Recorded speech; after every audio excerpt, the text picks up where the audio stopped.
With college tuition just getting more expensive year after year, I thought I'd make this video to share some of my tips on how I managed to finish college debt-free without any financial help from my parents. Now, I am quite a frugal person and I don't really live an extravagant lifestyle, so your mileage will of course will vary. I'm actually really money conscious, so I've actually been keeping track of my savings year after year, and you can see during my college years here, I've actually managed to increase my savings. So this video is just going to be tricks on how to save money while you're in college. I'll be making a separate video on hacks for how to make money in college, so make sure you subscribe to my channel if you haven't already. But first off, let's talk about some general tips.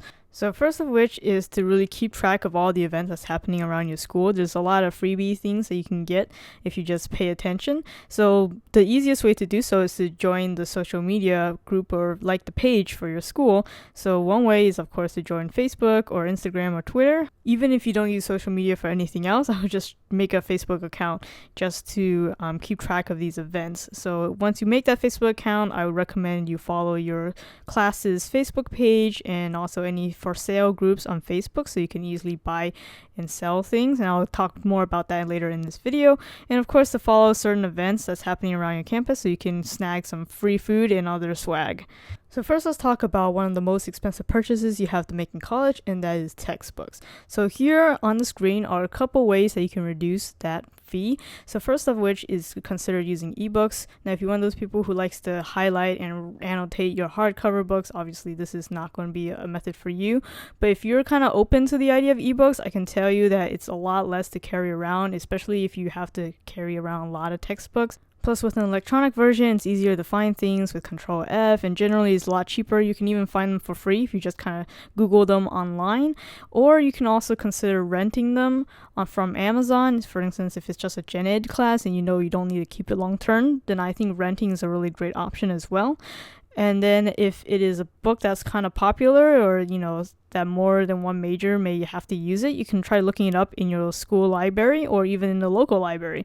Now, of course, depending on where you borrow it from, you might not be able to borrow it for very long. In that case, I would try to find a scanner. For instance, for my university, we actually had these dedicated book scanners. They were actually pretty cool, very efficient, very quick. They can just scan a couple pages at a time and save it as a PDF to your thumb drive or email it to yourself. I think this is really nice, especially if you just want to study, say, chapter by chapter. Of course, it's going to be really time consuming if it's a really big textbook, but if you just need a couple pages at a time, I think this is also a great method. And of course, it's free and it's not illegal as long as you don't distribute them, of course.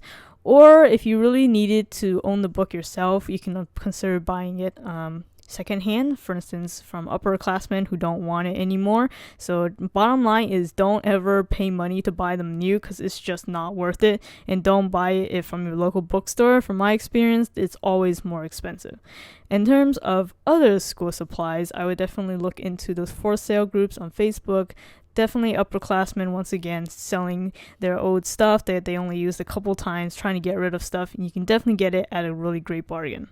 Now let's talk about the other aspects of being a college student and simply just living at the university. Even if you're commuting, I would still think that you would want to start paying for these kind of things. So the first category is going to be food and clothing, really practical stuff. Now, once again, because I told you to follow your social media pages for your school, you should be able to track down some events where they give out food, freebies. And now if you see here, this is actually just a small snippet of how much I've gotten for free just for going to events every now and then. It's actually a lot of fun. I mean, you just go with your friends and you just explore what your school has to offer. So I've managed to get a lot of t-shirts, so that's kind of a way to avoid laundry for a little bit, especially since college is nothing super formal. And then of course you can try to buy things from upperclassmen, once again, on the Facebook sale groups, or you can also go to thrift stores if you're not familiar already. For instance, I've actually gotten some really nice suits at Goodwill for under $20. So just something to keep in mind. You don't have to buy things new all the time, and buying things second hand is not a bad thing at all. Now let's talk about spending in general. So first of which, I won't talk about credit cards. I won't go too much in detail about this topic just because I've done so many other videos that go way more and I don't want to make this video too long.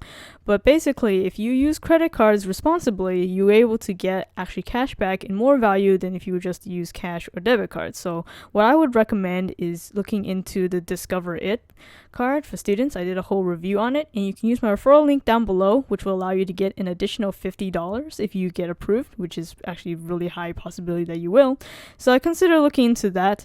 And there's also another student card that I've heard of. I haven't personally used it, so I can't really vouch for how good it is, but the Deserve card I heard is also quite good because it gives you a free membership of Amazon Prime Student. So if you're interested in that, you can probably apply to both of them.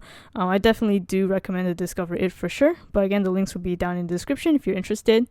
And then another thing to keep in mind is savings. Now, I did show you earlier in the video of how my savings has increased, and that's in part of me being really mindful of how I spend my money, how I save my money, and also the fact that I was also making money in college. And of course, that's going to be talked more in my other video.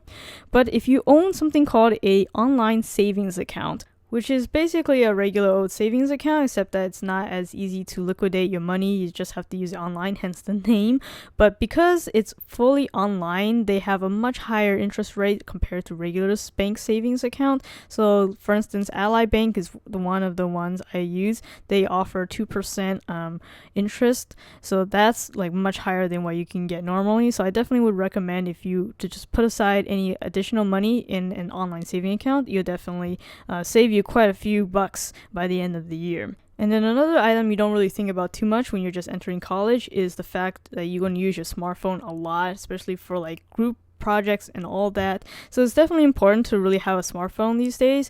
And I actually was in a situation where I had to buy a smartphone myself. I didn't have a smartphone before I went into college. So I bought an iPhone with a really cheap phone plan of just under $100 a year. But details on that is probably a whole nother video, so if you're interested, just let me know in the comment section down below. Let's talk about housing and transportation. So not every college lets freshmen live off campus their first year. My university happened to do so, and I can tell you that I saved a lot of money just because I was able to live off campus.